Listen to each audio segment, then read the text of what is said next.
ป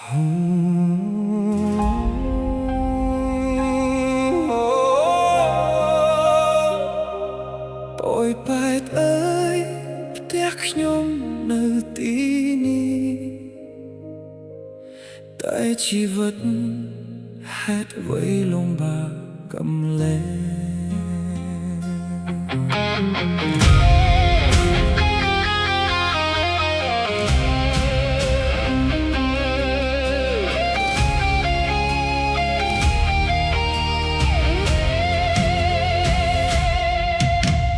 ក្រុងតូចមួយជាប់ព្រំដែនជាកន្លែងរកក្តីសង្ឃឹមរាល់ថ្ងៃ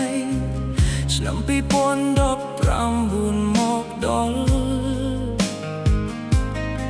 ជំងឺរាតបាតធ្វើឲ្យភ្លើងស្ងាត់សូន្យច្រកព្រំដែនវត្តវាស្ងៀមមនុស្សសំនៀមមិនហ៊ានចេញក្រៅអ្នកខ្លះបាត់ការងារអ្នកខ្លះទឹកភ្នែកហូររាល់យប់ថ្ងៃមួយរងចាំថ្ងៃថ្មីតែវាហត់នៅឆ្ងាយពេកសួរខ្យល់សួរមេឃតែថ្ងៃណាទៅវិញញញឹមបានវិញបយបែអើយហេតុអ្វីជីវិតសាកលបងមិនចេះចប់ម្ដងជំងឺម្ដងភាពភ័យខ្លាចទុកឲ្យអ្នកក្រទ្រាំតែម្នាក់ឯងឆ្នាំសំឡេងតានតឹងនៅចិត្តព្រំដែនអ្នកខ្លះត្រូវរត់ចាប់ផ្ទះទុកទាំងអនុស្សាវរីយ៍ទុកទាំងទឹកភ្នែ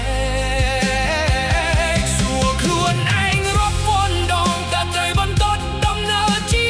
វិតបែបណាបេះដូងនៅតែស្រឡាញ់ផ្ទះតែថ្ងៃស្អែកមិនដឹងទៅផ្លូវណា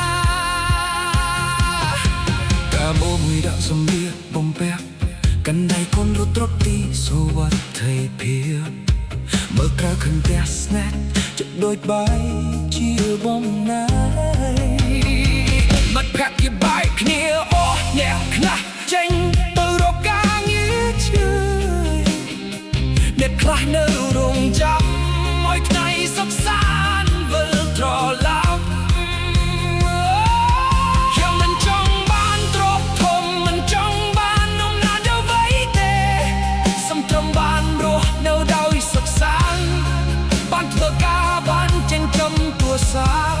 បានឃើញកូនសាយជារៀងរាល់ថ្ងៃ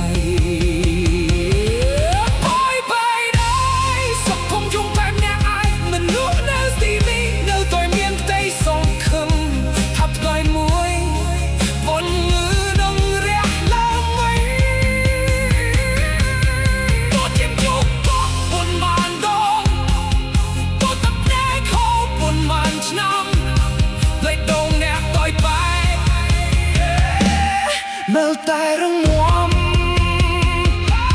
ថ្ងៃណាមួយជាប់នឹងបោស្នាមញញឹមនឹងត្រឡប់ហើយផ្ទះនឹងក្លាយជាផ្ទះ